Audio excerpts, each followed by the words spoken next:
G'day guys, I'm back with another fence painting. Yes, I just love the last one so much that I thought I'd do another one. And here I just want you to take note of that beautiful soil there. And as I'm coming up to these old fence posts here, there was just something about this array that stuck in my mind, even with the last painting. I still kind of wanted to get that really arid look. And as you can see here, these three posts, it's hard to say with a slight lisp.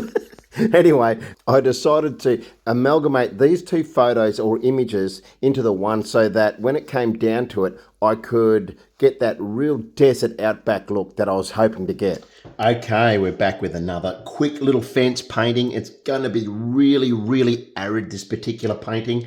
I wanted to make it as arid as I possibly can. I'm going to have through here a nice old fence line with busted wires in my head.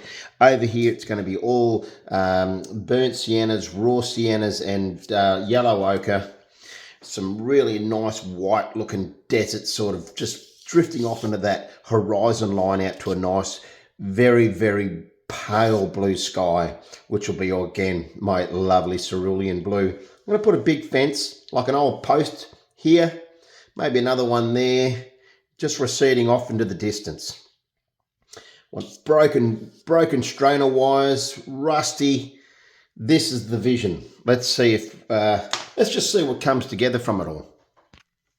Okay, I got my titanium white, cerulean blue, a little bit left in this one still, so we'll mix up a little bit of that beautiful cerulean blue. Like I said, I want to make this as pale as I possibly can.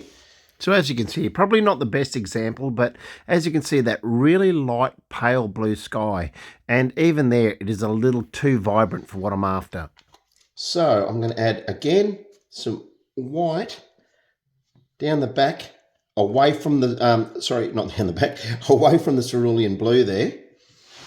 And I want to mix that very gradually together, those two colours or pigments. So I'm just going to grab just the tip of that because, like I said, I want this to be very pale. What I'm sort of doing is I've got a little bit of an idea here. It's almost like a caricature of the outback, but this one is going to be as arid as I can possibly make it. So I think that's not going to be too bad for my horizon line. So let's start getting some of that paint onto this 180 GSM, which I find really does handle the acrylic paint pretty well. So I'm just going to get that on there, just get that on there nice and thick for now, just to pretty much cover that whole page. I would like to do some canvas, rather do this on canvas to be honest, but these are just little studies that if I really like them, I will transfer them over to a much larger scale painting. All right, now what I'm going to do is I'm going to move away from that particular palette knife and I will come back to it because I want to use that for my fence posts. All right, so I've got that now. I'm just going to, I might actually go back to you. Still got a little bit of that paint there, so I'm just going to add a little bit more pigment. And now, too much. And remember, see, I can't go backwards now. I'm going to have to add a lot more white to that, which I don't have in copious amounts. So what I'd like to do now is just bunch that all up together over there, which actually isn't too bad, but I'll push that over and I'll just remix on the side. I'll take from that mixture there to another dab of white that I'll have to put on here, because that page has just absolutely lapped up that paint that I've just initially put down with my palette knife. So now again, I'm just going to still stay very subtle, but the good thing is I've got a good background there now over here of that sky. Pretty excited about this painting. I'm getting this inspiration from a fellow named John Murray. He's in Lightning Ridge up there in New South Wales, and pretty sure it's New South Wales. It might very, very close to the Queensland New South border, if not in the Queensland border. But I'm pretty sure. Yeah, no, Lightning Ridge is in New South. So great name, Lightning Ridge. How cool does that sound? And you want to check this guy's artworks out. Believe me, he is just an absolute legend when it comes to capturing the outback, and he does it in a character like he's got quite a lot of realism paintings. Brilliant painter, but his caricatures of birds and certain things are just absolutely second to none. I love his work. It just inspires me.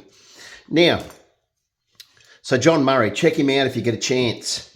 Now, I'm just going to leave that there so you can see what's happening here. Right, I'm going to switch over to my 25mm brush. So what I'm going to do now is I'm going to start to pick up a little bit more of that stronger pigment and just bring that up the very, very top of this particular page. Like I said, I want this to be just the lightest of blue. I'm just going to bring that back down. I've got to give it a little bit more, just a little bit more. So I'm going to just grab the very, very tip of that blue there and just run that into that stronger pigment and start to just bring that down. Now, don't feel that you have to really, really blend this ridiculously well, because those wispy sort of streaks that you will get do really, really resemble the Australian sky, or maybe any sky in the universe. So don't feel that you have to have it blended absolutely perfect. Right, now, I reckon I'm going to bring that down even further. So I'm just going to grab a little bit of water, and I'm now going to just get the dregs of that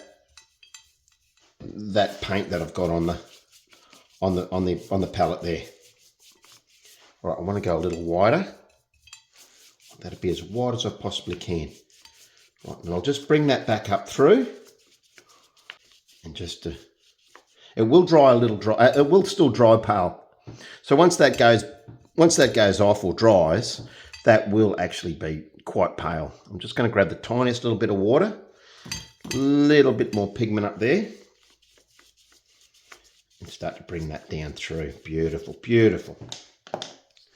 We've got our yellow ochre, so we'll put a little bit of yellow ochre on here. We're going to have some raw sienna and some burnt sienna. We'll go to our, I'd say this would be the raw sienna. Yep, raw sienna. We'll go to that one. Oh, look, you know what? There's going to be some orange in there as well, guys. So we may as well get that on there. And, of course, what did I say? A little bit of that raw sienna, no, burnt sienna, I should say. Put that over there as well. Exciting. Gee, I hope this turns out. All right. Don't worry, if it doesn't, you'll never see this video. Love that little joke. I'll put a bit of orange on there. Just going to start off with that yellow ochre. Lovely. Oh, there. We'll see what I mean. Now, that's my brush cleaning water. And this is going to be my paint water, if that makes sense. So I'm just going to grab a little bit of that water there. It's going to start to really want to, just at this stage, just cover the page. Just cover the page. This is going to be a little reference. And like I said, a lot of these references, I can go back now and paint them in a larger scale. Let's say a nice big, 1200 by 90 or something like that would look rather effective. Now, like I said, I'm not 100% sure as to how or high I want to do this horizon line. But I reckon I'm just going to kind of bring this one up a little higher.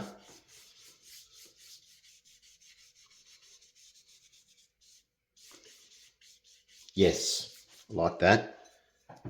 Like that. Like how it sort of undulates a little. All right. Now, like I said, I want to just very, very, very slightly, watch this, guys, just very slightly bring that up into that blue. There's hardly any horizon line that actually stands out.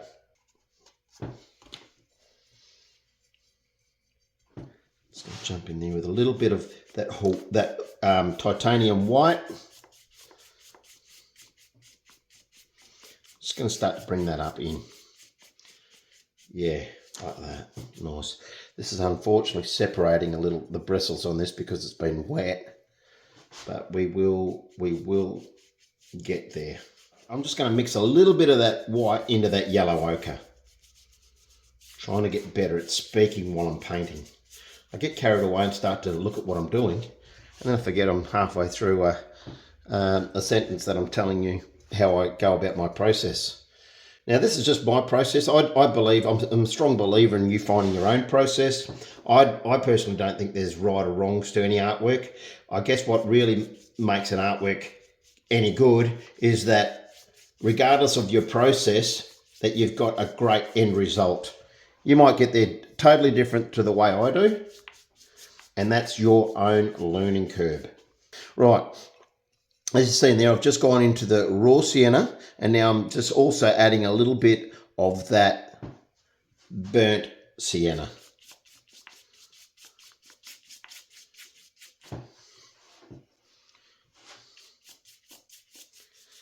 There's another one I want to go back and revisit. One of my earlier paintings was when I've done the old Silverton Cafe, which is used to run out there at Silverton, which is a town about 20 kilometres west of Broken Hill. Keep going to put that brush in my coffee. No, we don't want that. Now see here, it's just sort of bubbled a little bit. Don't worry about that. Just leave that section for a minute, just for it to dry, and then you can paint over it. Now I'm just going to go back into that raw sienna, just to, like I said, start to get a little bit more of a line, a little bit more of that white. I'm just going to blend that down into that horizon line there.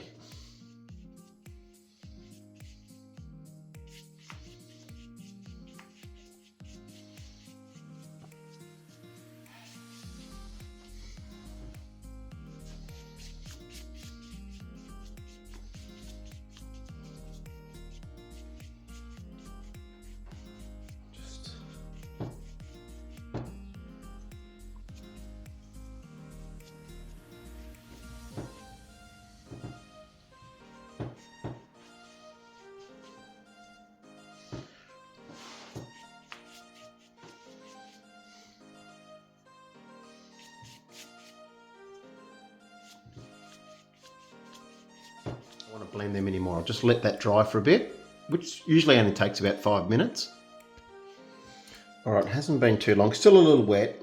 I've just gone to a, let's say a 15mm brush. Let's just see about trying to get some of these fence posts in. It's just a 15mm flat. I've got a little bit of that titanium white. Now where do I want to sort of put this? I might just go, we'll go sort of randomly in there.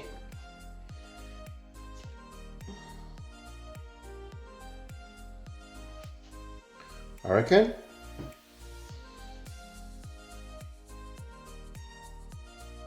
And just let the sort of shape take its own course. We'll go another one in here somewhere. Sort of.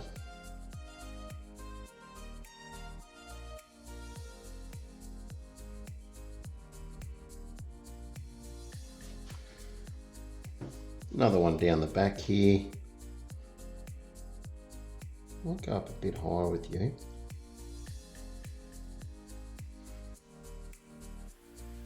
It's better.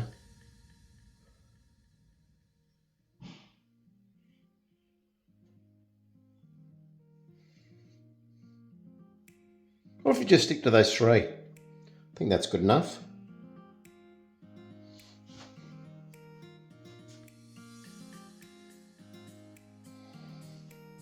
All right, well there's our fence posting, guys. That's how easy that is. Famous last words.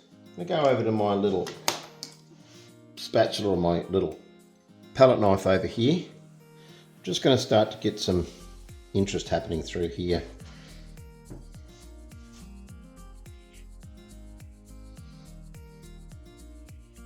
Not sure how I'm going to run this. I am going to put some burnt umber in there too. Sorry, I should say raw umber. So I'm going to get some raw umber in there. Good thing about using these is they find their own your own pattern or design.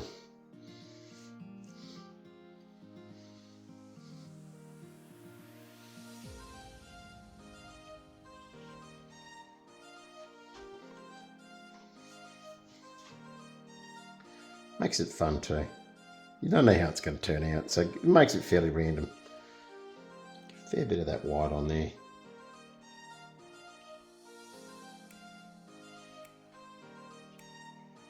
Happy with that one.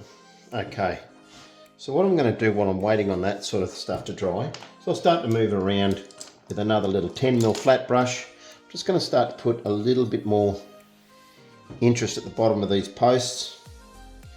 Kind of make it look like there's a bit of a mound here.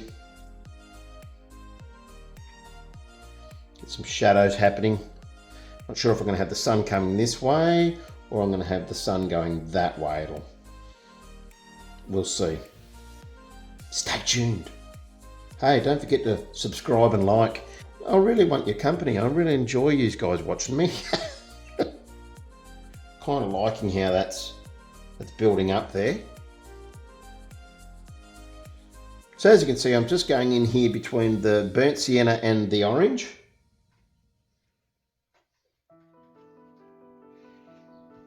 Just love these Outback scenes. They look really good, especially in the acrylics.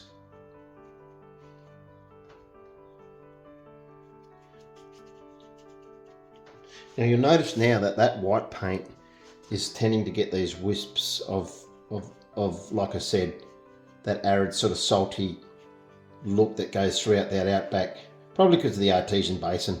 There's a thing here in Australia called the Artesian Basin. It goes all the way from Queensland right down into the lower parts of South Australia. Massive underground lake.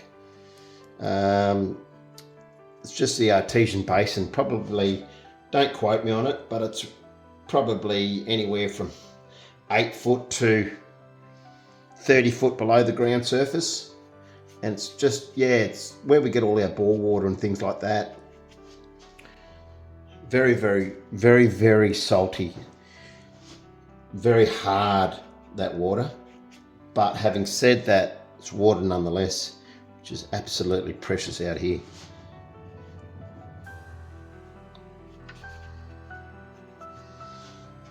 I'm kind of liking that way that is building up. Around these old fence posts and things like that.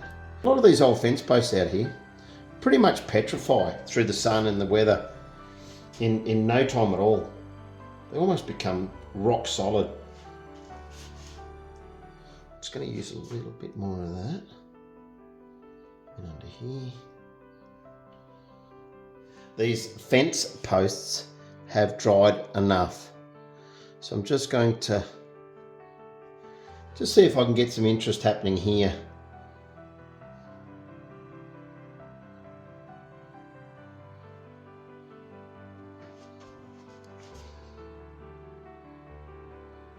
That's better. A little too thick, that colour.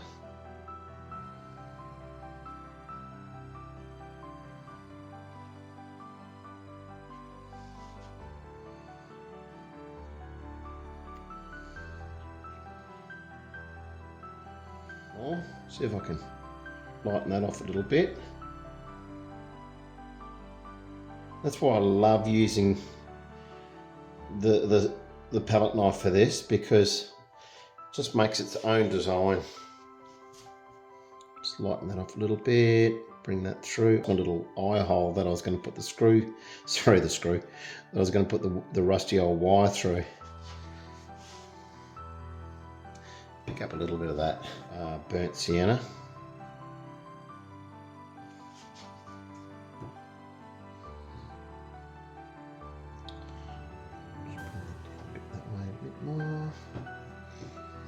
Now, probably not looking really good at the moment, but it will.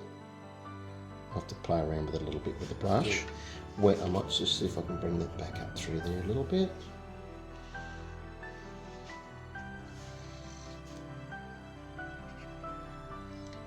Yeah. Bit of that.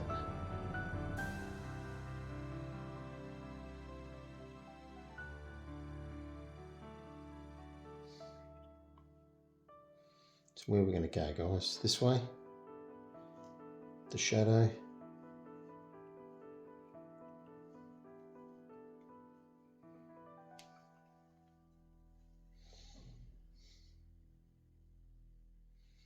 Try and make it almost like the sun's overhead.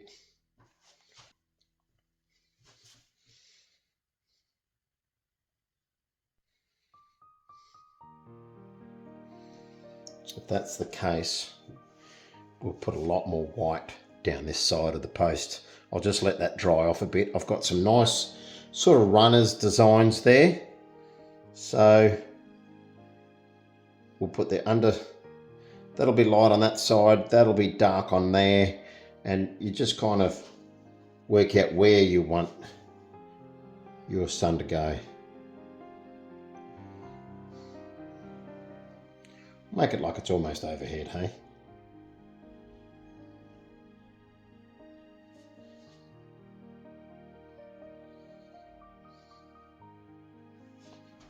Yeah, I might actually bring down that way a bit.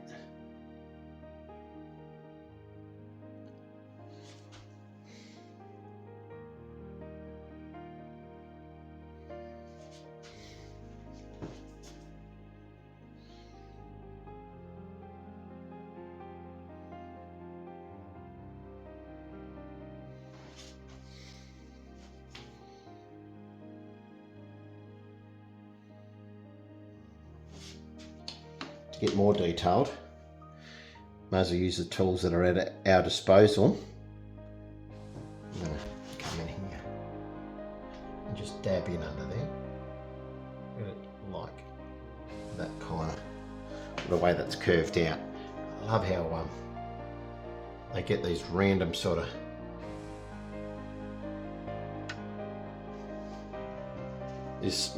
designs to themselves.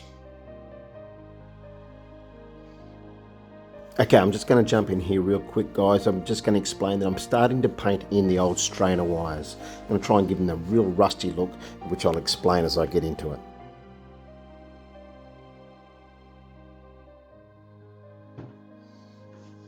Might as well start to do it now.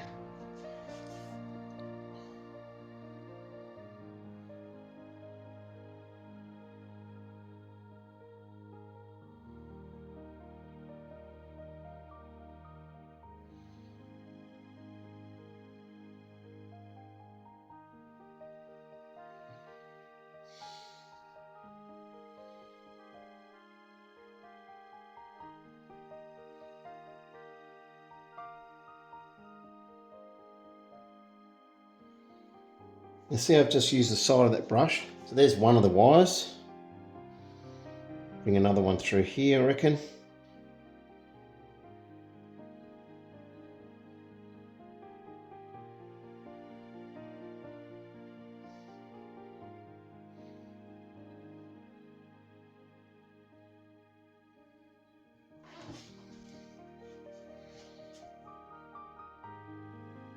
Sorry, my hand's going to have to be in the way. I'm going to try and get it in such a way it's not.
So again, I'm just going to jump in here real quick. I'm just adding little white highlights, some more raw sienna and burnt siennas, and also that orange, just to give it that old ancient rusty look.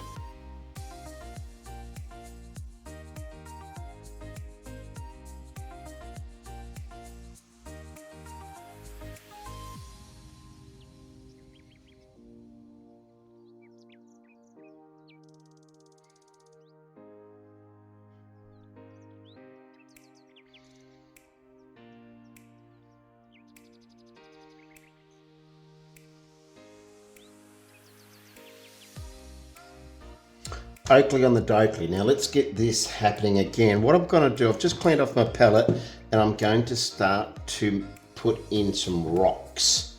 So let's make this nice and rocky, this landscape. There is always a lot of rocks out and about in this arid sort of outback desert sort of scene.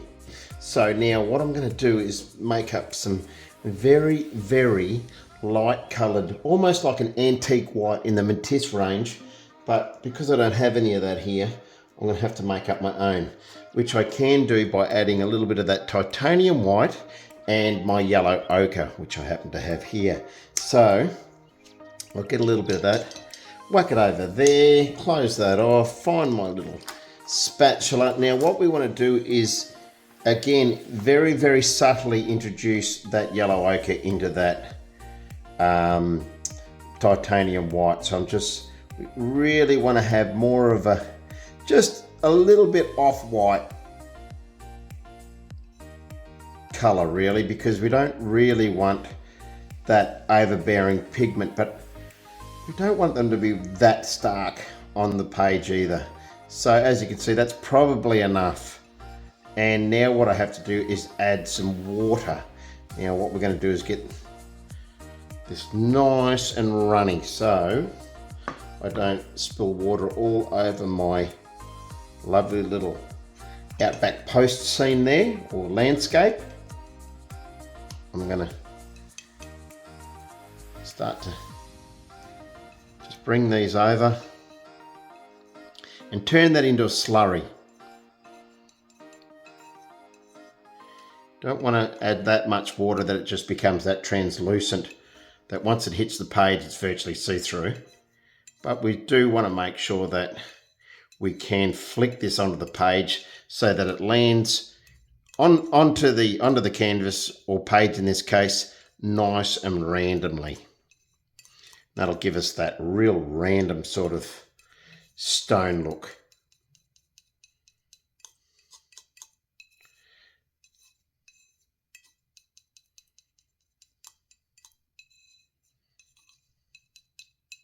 What I might do is have a little practice too before I actually put that onto the page or onto my artwork. It's good. All right, so what I'll do is I'm just going to give that a little bit of flick. Now, we don't want that line there. We really want, so that's probably not ideal to use the spatula or the palette knife there. So what if I was to use one of my, oh, just gone a little stiff, that brush. Probably not quite the right brush either, but might be better.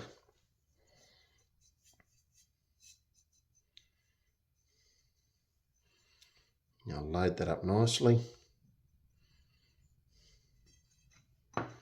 Move that aside a little bit. And because we don't want stones and rocks in our in our beautiful cerulean blue sky there, what we're going to do is just cover up that part of the painting so that we can splatter our rocks all over that nice landscape. So there's a nice subtle hint for you guys if you haven't already. If you haven't already liked and subscribed, why not consider doing that so that you don't miss out on any of my quirky little art tutorials. All right, so I'm just loading this brush up. I'm just gonna, again, just start to just randomly flick that just to make it look like there's some rocks and things on this landscape.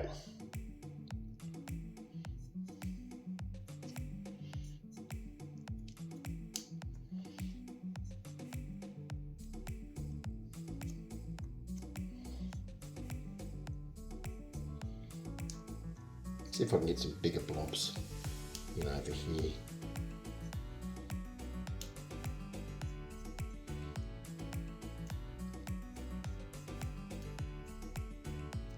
That would have been a good one, but landed on the tape.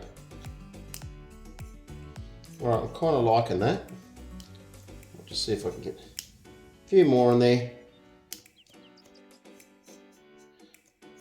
Yeah, make sure that you're well clear of anything that you don't want to get paint on, because this does tend to get all over the place.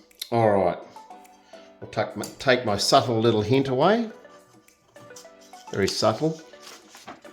Move that over there. Right, got him over there. What we'll do firstly, while we're waiting for those stones and rocks to dry, I'm going to use I'm just going to fix up those posts a little bit. At the moment we've got quite a few little speckles and things happening there. I might just use my finger on there.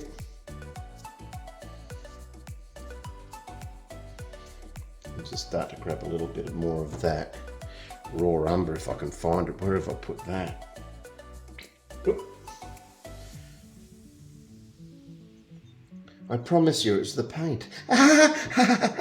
Okay, now just gonna, don't know if I want to use a round for this particular job. Not really. Let's see if I can use my flat here. If I can get it. Just give it another little. Just clean that round. When you do clean your rounds too, once you've cleaned them and got your excess paint off, always look at that, I've hit some paint. But for the sake of the exercise, when you're cleaning off your brushes and getting rid of that excess water, that's why these chucks cloths or dishwashing cloths come in so handy. And there we go, I've got a nice point again. That'll dry nice and stiff just like that, and clean.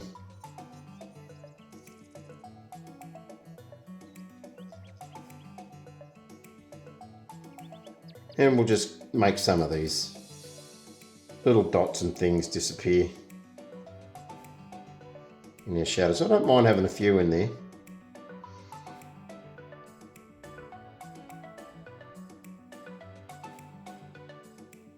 So really load that brush up. Up here we're going to have ourselves a little wedgie.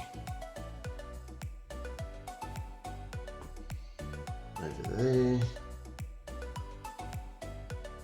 Get another one down over here.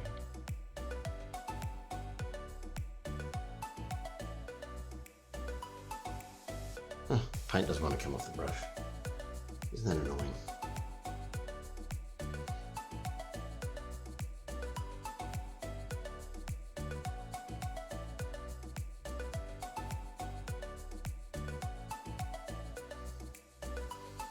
Usually get around in threes.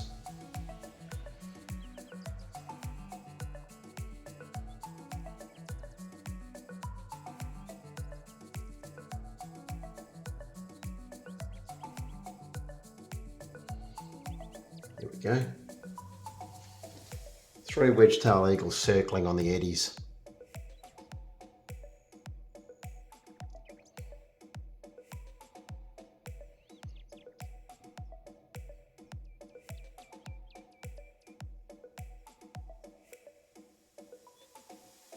All right, let's see if these rocks have started to get hard enough now to start adding some highlights.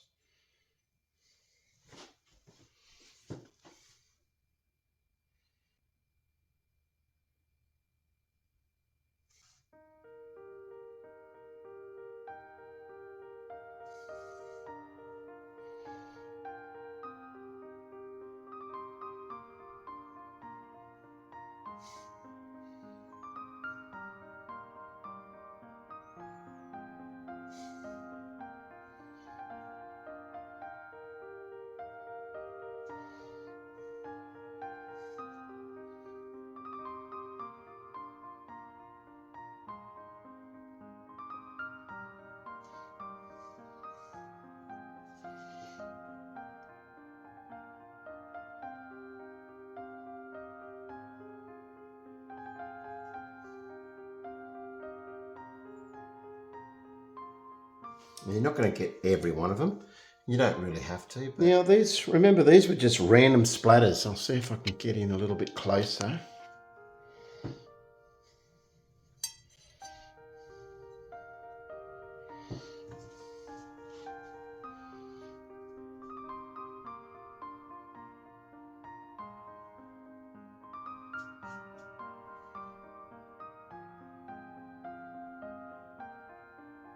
Like I said, you're not going to get every stone or every splatter, but it just does lend to that kind of authentic, just a rocky, stony landscape.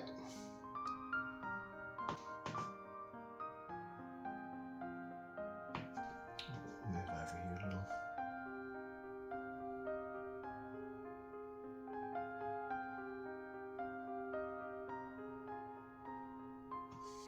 And I'll just jump in here real quick. And with those little stones, you can see that I'm just touching the very tip of the brush to those little white dots to give it that shadow illusion or appearance with that raw umber.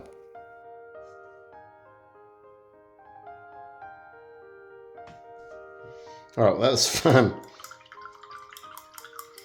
I've just noticed that spot there. Well, there's a few spots there that come off my hand when I was painting the eagles in. And I've noticed there's a white spot right on that. So I'm going to see if I can possibly do a little finch or something on there. So I'll just mix up a little bit of grey.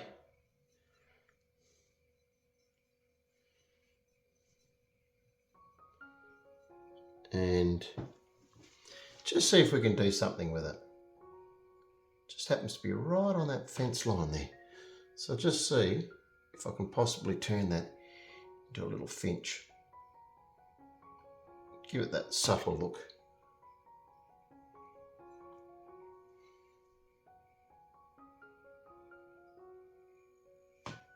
As if it's either a little spoggy or a finch.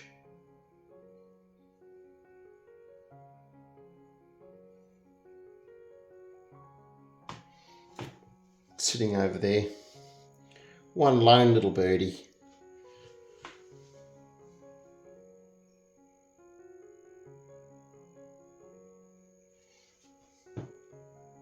Out of the way of everyone else, not hurting anybody. Just sitting there, contemplating his day. Doesn't really have to look like it's got the form. You know, like you don't have to get it too pedantic with it. Just kind of make it look like it's just a little birdie sitting there.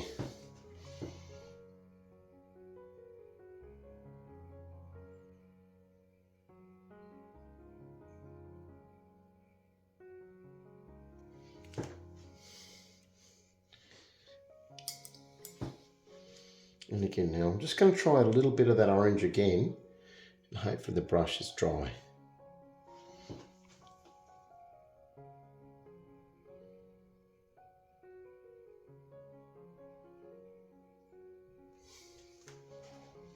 There we go, that'll do. One lone bird. Anyway, like I said, I was just trying to capitalise on that little bit of white paint. Just going to clean up, move my brushes, and then we'll pull the tape off. Okay, like I said in the very outset, very much along the lines of a really great artist that I really admire here in Australia named John Murray. As I said, he's up in Lightning Ridge. If you ever come to Australia and you get up that way, make sure you check him out. Really great artist. And let's just pull this tape off now. Get that nice crisp white border.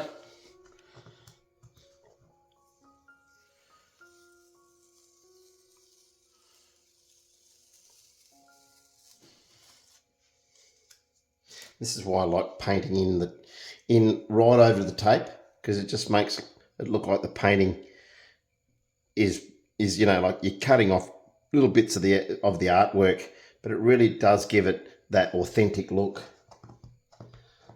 Okay.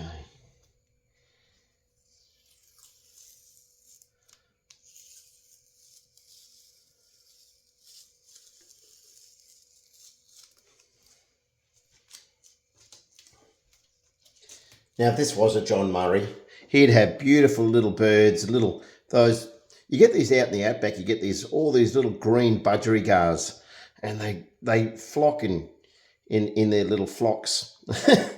But that doesn't really make sense, but they really get around in these little flocks. And yeah, he's got artworks where he's got all these wires and strainer wire, I'll get it out in a minute, with all these little budgerigars sitting on there. Yeah, fantastic. So if you're watching, John, hopefully I've done you a little bit of justice. Not that he'd be watching me, but you just never know.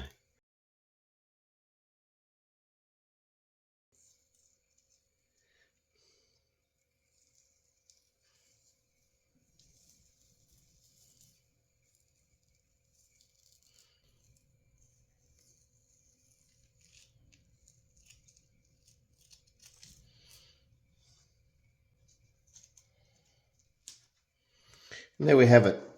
A little arid outback scene with an old fence line structure that's been long discarded.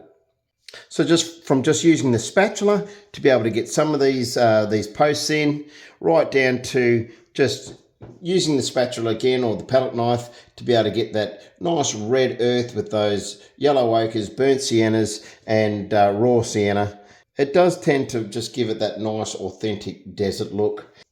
Right down to the splattering of the rocks with that titanium white and yellow ochre, very subtly mixed together to give it that bone or creamy look, so that those stones don't look too stark white. Even if they did, though, they wouldn't look too out of place. And it's just a matter of raw umber, just painting in a few shadows here and there. Don't have to do every one of them, as you can see, but it's quite fun to do, actually. And we've got our little wedge-tail eagles up there. It's probably a dead kangaroo over there or something that they're circling. And yeah, so if you've got any value out of this, please consider subscribing and following along, liking and hitting that bell notification. And also, if you know somebody that might benefit from these little art tutorials that I put out, please share me around. I really don't mind. Thanks for watching, and I'll see you in the next one.